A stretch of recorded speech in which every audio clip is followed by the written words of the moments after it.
Hello students and welcome to another session of my online biology classes for biology simplified. मैं हूं doctor Shyamala Shah और मेरी details आपको दिख रहे हैं स्क्रीन पर। स्टूडेंट्स, हम 12th standard state textbook Maharashtra board का फर्स्ट टॉपिक कर रहे हैं which is reproduction in lower and higher plants. ये इसका 6th पार्ट है। जो स्टूडेंट्स नए नए ज्वाइन हुए हैं उनको मैं बता दूं कि प्रीवियस सारे पार्ट्स मेरे चैनल पर अवेलेबल हैं। Okay, if you like the content please do not forget, आपको लाइक शेयर एंड सब्सक्राइब करना है। प्लीज़ बेल आइकॉन दबा दीजिए सो दैट आपको सारे नोटिफिकेशंस मिलते रहें। मेरा रिक्वेस्ट है वीडियो प्लीज़ एंड तक देखिए बिकॉज बहुत मेहनत से हर एक टर्म एक्सप्लेन करने के लिए कोशिश की गई है सो दैट नॉट ओनली आपके बोर्ड एग्जाम्स में मार्क्स बढ़ जाए बट ऑल्सो आपको नीट, महाराष्ट्र सीटी वगैरह में मदद मिल जाए। ऑलराइट, अनदर थिंग इज़ मेरे ऑनलाइन क्लासेस शुरू हो चुके हैं 9th से लेकर 12th स्टैंडर्ड तक सारे बोर्ड्स के लिए। इंटरनेशनल बोर्ड, IGCSE हो या ICSE, CBSE, स्टेट बोर्ड, सबके लिए मेरे क्लासेस ऑनलाइन शुरू हो चुके हैं। Okay, so I am doing Zoom classes. आपको इंडिविजुअल चाहिए, ग्रुप ट्यूशन्स चाहिए हैं, या अगर पूरा सिलेबस नहीं चाहिए तो chapter wise, right, hourly, doubt solving, test series, बहुत सारे अलग अलग मॉड्यूल्स हैं। तो प्लीज़ डू कंसिडर कि आपको ज्वाइन करना है सो दैट आपको अपने मार्क्स, स्कोर्स एक्सेट्रा बढ़ाने हैं। नीट के स्टूडेंट्स डेफिनेटली ज्वाइन कीजिए, मेरे बहुत सारे स्टूडेंट्स वेल प्लेस्ड हैं। ओके, फर्स्ट अटेम्प्ट में नीट क्लियर करने वाले मेरे पास बहुत सारे स्टूडेंट्स हैं। So if you want to improve your scores please consider कि आप मुझे ज्वाइन कर लीजिए। ऑलराइट, ओके स्टूडेंट्स, हम पॉलिनेशन डिस्कस कर रहे हैं, राइट। तो एबायोटिक एजेंट्स हमने ऑलरेडी कंप्लीट कर लिया है प्रीवियस वीडियोस में। Now we go forward to biotic agents. Correct, biotic agent का मतलब होता है लिविंग एजेंट्स। सो पॉलिनेशन, ओके, जब लिविंग थिंग्स के थ्रू हो, जैसे कि फॉर एग्जांपल इंसेक्ट्स है या बर्ड्स है, स्नेल्स है, ओके, बैट्स हैं, इन तरीके के एजेंट से जब भी पॉलिनेशन अचीव होता है तो ऐसे एजेंट्स को हम कहते हैं बायोटिक एजेंट्स।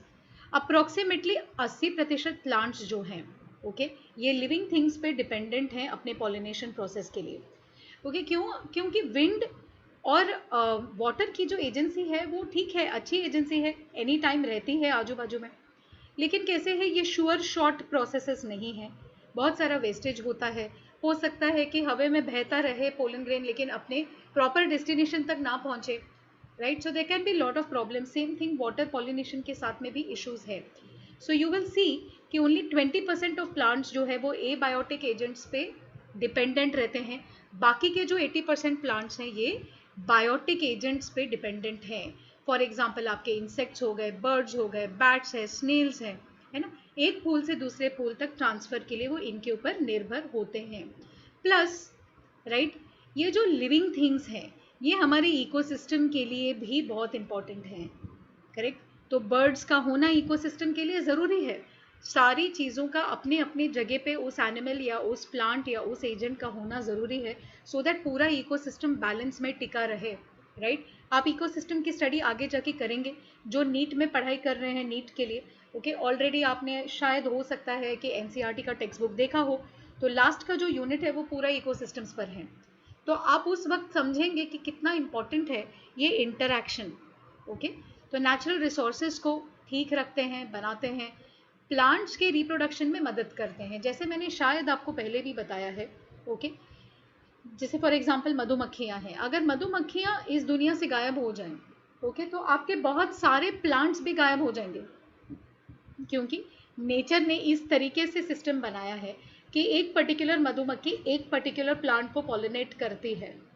तो अगर वो मधुमक्खी नहीं रही तो वो प्लांट को पॉलिनेट करने वाला दूसरा कोई एजेंट नहीं है दुनिया में, तो कुछ टाइम के बाद वो क्रॉप प्लांट मर जाएगा। तो हमारे बहुत सारे प्लांट्स हैं, जैसे राइस है, व्हीट है ना, फिर फ्रूट्स है हमारे, आम वगैरह, फिर फ्लावरिंग प्लांट्स हैं, फूल जिनको हम यूज़ करते हैं, for example roses etcetera.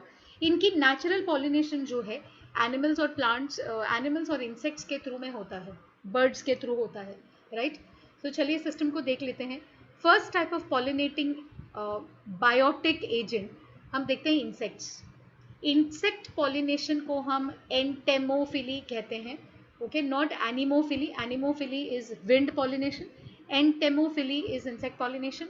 Okay, जिनको वर्ड्स डिफिकल्ट लग रहे हैं प्लीज राइट करके प्रैक्टिस कीजिए। एग्जाम्पल्स आपको दिए हैं, for example rose, jasmine, cestrum etcetera. Okay, अभी इन एंटेमोफिलस फ्लावर्स में एडेप्टेशन किस तरीके की होनी चाहिए, सोचिए आप, है ना। मुझे उस प्लांट को, किसी एनिमल को या इंसेक्ट को अट्रैक्ट करना है, आकर्षित करना है, तो क्या होगा, फूल दिखने में बहुत बड़ा, सुंदर, ओके, बहुत सारे कलर, सो लार्ज, शोई, है ना, वेरी ब्राइटली कलर्ड, बहुत सारे अलग अलग सुंदर रंग, करेक्ट। फिर उनमें खुशबू होगी बहुत अच्छी, सो दैट इंसेक्ट आकर्षित हो। उनके अंदर नेक्टर प्रोड्यूस करने वाले स्पेशलाइज्ड ग्लैंड्स रहेंगे। नेक्टर क्या है? एक शुगरी, मीठा, स्टिकी सा लिक्विड है, ओके, जो फ्लावर सिक्रीट करता है ताकि इंसेक्ट उसके बाजू में आए, अट्रैक्ट होके, और फिर उसको थोड़ा रिवॉर्ड भी मिलना चाहिए ना। आप उसको थोड़ा रिवॉर्ड देंगे इंसेक्ट को, तो इंसेक्ट अंदर आएगा उस रिवॉर्ड को लेने के लिए, उस नेक्टर को पीने के लिए, और जब वो करेगा तो जो पोलन ग्रेन्स है इंसेक्ट की बॉडी में चिपक जाएंगे। फिर वो इंसेक्ट दूसरे फ्लावर पे जाएगा तो पोलन ग्रेन्स को साथ में ले जाएगा और उधर पॉलिनेशन की प्रोसेस वो कंप्लीट करेगा। करेक्ट है? ओके, ये तो हो गया फ्लावर की कैरेक्टरिस्टिक। अब स्टिग्मा कैसे होगा? स्टिग्मा जो है, जो फीमेल पार्ट है प्लांट का, उसका स्टिग्मा रफ होगा, ओके, क्योंकि उसके सतह पर छोटे छोटे फाइन बाल होंगे। So it be either rough, या तो वो बिल्कुल चिपचिपा होगा, स्टिकी, क्योंकि उसके ऊपर म्यूसिलेज या स्टिकी जो सोल्यूशन है वो सिक्रीट होगा। ओके, तो स्टिग्मा दो तरीके का, या तो वो रफ बालों की वजह से, या तो स्टिकी, है ना, चिपचिपा, सो दैट जो पोलन ग्रेन है, जैसे ही मधुमक्खी या इंसेक्ट अंदर आ जाता है, तो जो पोलन ग्रेन्स एक जगह पे से आ गए हैं वो अभी उस स्टिग्मा के ऊपर चिपक जाए। करेक्ट है? तो कितना इंटेलिजेंट है नेचर, कितना इंटेलिजेंटली डिजाइन करके रखा है हर एक चीज, है ना। अब ये पोलन ग्रेन्स जो हैं, पोलन ग्रेन्स की क्या खासियत होगी? इनके अंदर है ना छोटे छोटे ऐसे स्पाइन्स या हुक्स बने रहेंगे, पोकी पोकी चीजें, ताकि वो जाके, ओके, इंसेक्ट के शरीर पे स्टिक हो सके, स्पाइनी। हाँ, अब इनके आजू बाजू में एक स्टिकी लिक्विड सब्सटेंस होगा जिसका नाम होता है पोलन किट। हाँ, ये टर्म्स आपको याद रखने हैं। तो पोलन ग्रेन के आजू बाजू में एक स्टिकी गमी सब्सटेंस होगा, ओके, और वो स्पाइनी भी होंगे, राइट, और वो स्टिकी सब्सटेंस का नाम है पोलन किट।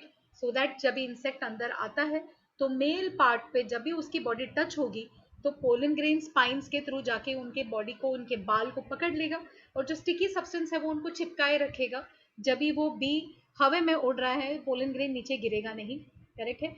और फिर वो दूसरे फ्लावर पे जब जाएगा तो फीमेल स्टिकी स्टिग्मा या रफ स्टिग्मा इस पोलन ग्रेन को जो चिपका हुआ है उसको खींच कर निकाल लेगा और फर्टिलाइजेशन इवेंट हो जाएगा। करेक्ट है? कुछ कुछ प्लांट्स में स्पेशल एडेप्टेशन भी होता है, ओके, ये स्पेशल एडेप्टेशन मदद करते हैं इंसेक्ट को, ऑलराइट, सो दैट वो क्रॉस पॉलिनेशन कर सके। एक सच एग्जाम्पल ये है जिसको हम कहते हैं लीवर मैकेनिज्म या turn pipe mechanism. Alright, turn pipe mechanism आपको सैल्विया फूल में देखने मिलता है। करेक्ट, ये आपको डिटेल में नहीं है, राइट, ये साल्विया का फूल है। It's a very beautiful flower. Okay, insect अंदर जाता है, जैसे ही वो अंदर जाता है एक लीवर मैकेनिज्म होती है जिससे जो ऊपर का पार्ट है वो नीचे चिपक जाता है। ये जो फ्लावर का ऊपर का पार्ट है या के इधर चिपक जाता है, ओके, सो दैट जितने भी पोलन ग्रेन्स हैं वो आके स्टिक हो जाते हैं। फिर वो जब फीमेल फ्लावर में जाएगा, अगेन यहाँ पे टच होगा तो ये फ्लावर वापस से बंद हो जाएगा, राइट, एंड जो पोलन ग्रेन्स इस पे चिपके हैं वो फीमेल पार्ट पे जाके चिपक जाएंगे। करेक्ट है? ओके, अब ये एक इम्पॉर्टेंट एस्पेक्ट है, ये जो छोटा सा बॉक्स है तो इसको भी मैं कर लेती हूँ, कि जब बायोटिक पॉलिनेशन होती है ना तो प्लांट की एडेप्टेशन एक पर्टिकुलर इंसेक्ट या एक पर्टिकुलर एनिमल के लिए स्पेसिफिक हो जाती है।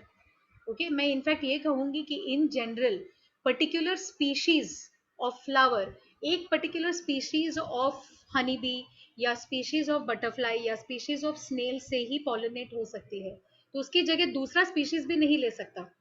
इतना हाईली स्पेसिफिक इवोल्यूशन होता है दोनों पार्टनर्स का, ओके, और इस डेवलपमेंट को हम कहते हैं पॉलिनेशन कंट्राइवेंस। कंट्राइवेंस मतलब एक पर्टिकुलर फीचर या एक पर्टिकुलर सिस्टम जो एक रिजल्ट अचीव करने के लिए बनाई गई है, ओके, इसको हम कहते हैं कंट्राइवेंस। जो प्लांट्स है और जो पॉलिनेटर है, पॉलिनेटर मतलब आपका ये मधुमक्खी एक्सेट्रा, और प्लांट तो आप जानते हैं, तो प्लांट और पॉलिनेटर दोनों आपस में एक साल साल में, सालों सालों के वर्किंग से वो उनकी एवोल्यूशन होती है साथ में। तो जैसे पॉलिनेटर इवॉल्व होता है, प्लांट भी उसको अडेप्ट करके उसके हिसाब से वो भी इवॉल्व होता है। ओके, सो दैट इन दोनों की इंटरेक्शन सक्सेसफुल हो सके। ये क्यों जरूरी है?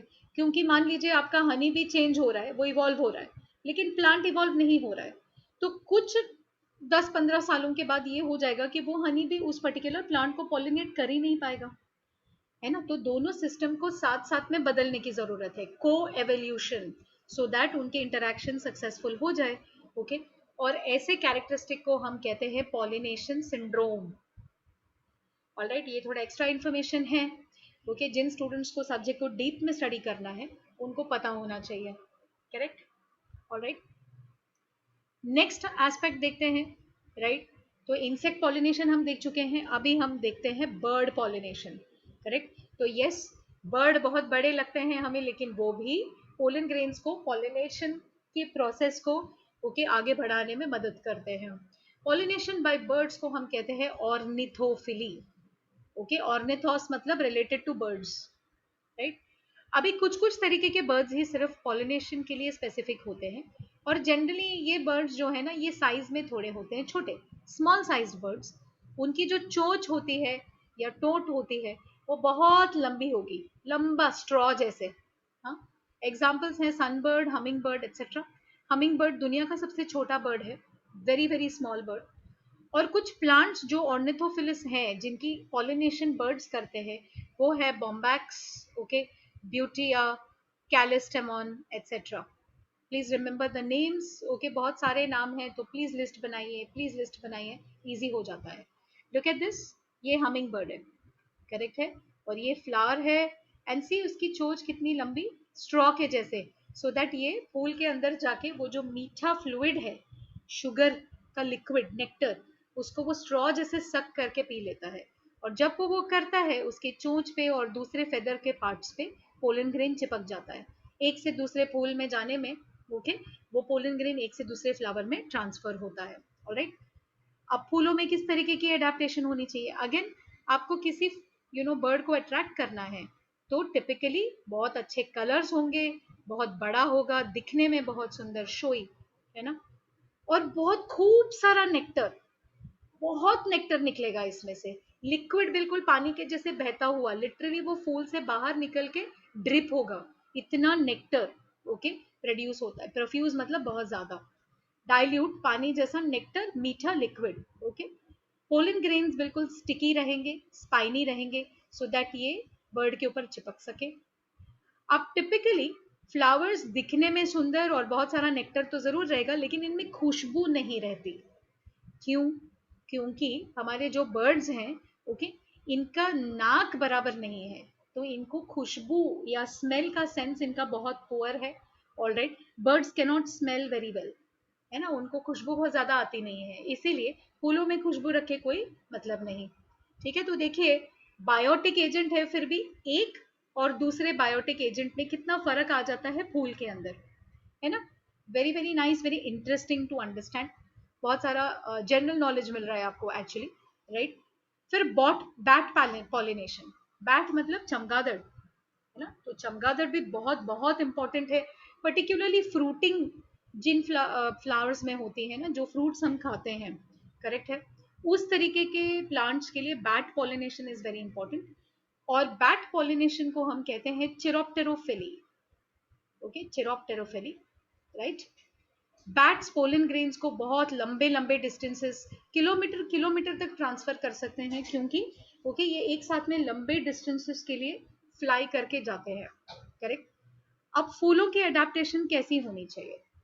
राइट, अब देखिए, बैट्स है ना, इनकी आंखें बहुत तेज नहीं होती है ना, कमजोर आंखें होती हैं, तो फूलों में कलर की जरूरत नहीं है। राइट, लेकिन फ्रेग्रेंस बहुत स्ट्रांग होता है, खुशबू, या कभी कभी इनफैक्ट कुछ कुछ प्लांट्स ऐसे रहते हैं जिनमें बदबू आती है, क्योंकि बैट्स को ओके सड़ते हुए फूलों का या सड़ते हुए फ्रूट्स का जो बदबू है वो अट्रैक्ट करता है, तो फूल उसी स्मेल को अडेप्ट करता है, सो दैट बैट उसके तरफ आकर्षित होता है। करेक्ट है, तो देखिए, और एक वेरी डिफरेंट चीज, कि जहां बर्ड्स और इंसेक्ट्स को अट्रैक्ट करने के लिए फ्लावर्स को सुंदर दिखना पड़ता है, ओके, यहाँ पे you don't have to look good. Flowers dull रहते हैं, कभी कभी कलरलेस भी हो सकते हैं, लेकिन उनका स्मेल बहुत स्ट्रांग होगा. सिमिलरली नेक्टर बहुत होगा, सो दैट बैट्स नेक्टर को अच्छे से खा सके, राइट. अब और एक चीज, फ्लावर जो है बहुत क्वांटिटी में पोलन ग्रेन प्रोड्यूस करेगा. इतना प्रोड्यूस करेगा, क्यों? क्योंकि इस पोलन ग्रेन को बैट खाता भी है और ट्रांसफर भी करता है. सो खाने के लिए भी उसको एक्स्ट्रा बनाना पड़ता है. तो flower huge amount of excessive pollen grains जो है उसको बनाता है, सो दैट बैट अट्रैक्ट होता है नॉट ओनली मीठे नेक्टर से, बट उसको खाने के लिए भी बहुत कुछ मिलने वाला है, तो वह अट्रैक्ट ऑटोमेटिकली होता है, and then the pollen grain gets stuck to the bat. Correct है. एग्जाम्पल्स, एंथोसेफेलस या आपका कदम का झाड़, ओके, एडेंसोनिया जो बाओबाब झाड़ है, राइट, या kigelia which is the sausage tree. Similarly हमारे फिग ट्रीज जो हैं, अंजीर वगैरह, है ना, तो ये सब भी बैट से पॉलिनेटेड होते हैं. करेक्ट. तो अभी हमने देखा है एडेप्टेशंस, अलग अलग तरीके के एडेप्टेशंस जो biotic and abiotic different तरीके के प्लांट्स में आपके डिफरेंट टाइप के एडेप्टेशंस होते हैं. ओके, इस वीडियो को मैं यहाँ पे एंड करती हूँ. कंट्राइवेंसेस हम आगे देखेंगे. Please do not forget to like, share and subscribe the video. Please subscribe कीजिए, मैक्सिमम नंबर ऑफ स्टूडेंट्स के बीच में शेयर कीजिए, राइट. बेल आइकॉन दबा दीजिए. And as I already said, अगर आप क्लासेस में इंटरेस्टेड है, स्कोर बढ़ाने में इंटरेस्टेड है, ओके, आपको रियली नीट क्रैक करना है, तो please do not forget to contact me. Thank you very much students and keep studying.